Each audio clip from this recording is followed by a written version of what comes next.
One thing I want to do is rewrite this matrix as a system of differential equations. So x prime here is x1 prime, x2 prime, and x3 prime. And each of these is an equation.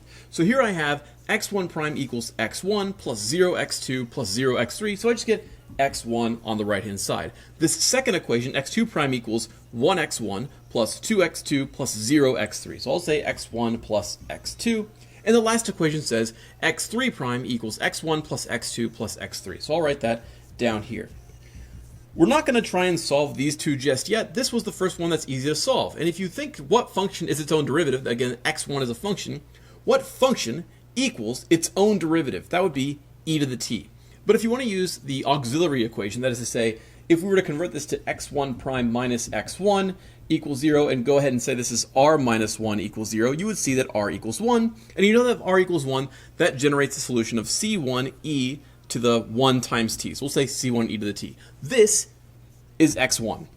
Now that I have x1, I'm going to take c1 e to the t and plug it into this equation. So I'm going to say this is x2 prime equals, I'm just going to say e to the t. And I'm not going to worry about the constant. I'm going to take just e to the t and put it here. And I'm going to say plus x2. Now I'm going to subtract the x2 over from the right to the left, giving me x2 prime equals, or rather minus, x2 equals e to the t. Now this is a non-homogeneous differential equation, so we're going to solve this with the method of undetermined coefficients or variation of parameters. Let's go ahead and start by saying let's figure out the homogeneous solution. So the homogeneous solution to this guy, again, this is r minus 1 equals 0. That means r equals 1. And so we have r equals 1. That would tell us that x2 equals c2. Don't use c1 if we've already used c1.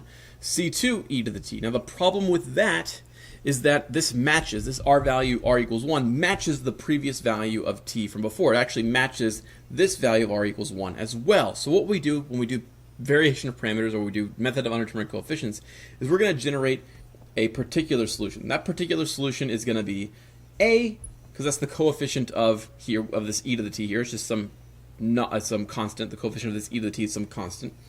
E to the t.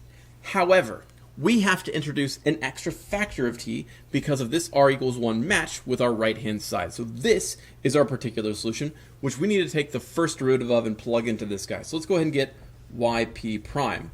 This would be a e to the t plus a t e to the t. I just did some quick product rule. I trust that you can do product rule. And this is not y prime. I should call it x2 prime, but whatever. I'm going to take this guy, plug it in here. I'm going to take this guy, plug it in here, and then solve for the value of a that gives me e to the t on the right. So here I go. I'm going to get a t e to the t plus a e to the t. That's my x2 prime. Minus x2. And x2 is just a t e to the t. And this all needs to equal e to the t. Now notice that a t e to the t and this a t e to the t e to the t, these cancel, leaving me with a e to the t equals e to the t. So that tells me a must equal 1. Okay, now that I have a equals 1, that tells me, going way back to this equation, that y sub p, or remember what we called x2 equals a t e to the t. Well, we found a to be 1, so this is going to be t e to the t. So x2, the full solution for x2, is the old homogeneous one, c2 e to the t, plus t e to the t. That was all the work just to find x2.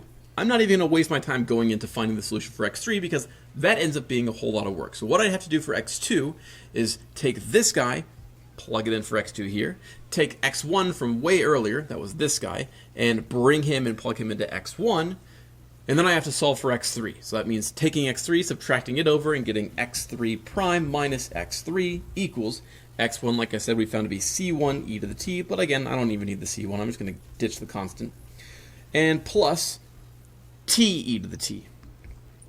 Well, this makes for a whole new variation of parameters, or method of undetermined coefficients, differential equation that I don't have enough room to solve, and I'm not going to solve, but this is the long, boring way to solve this system of differential equations.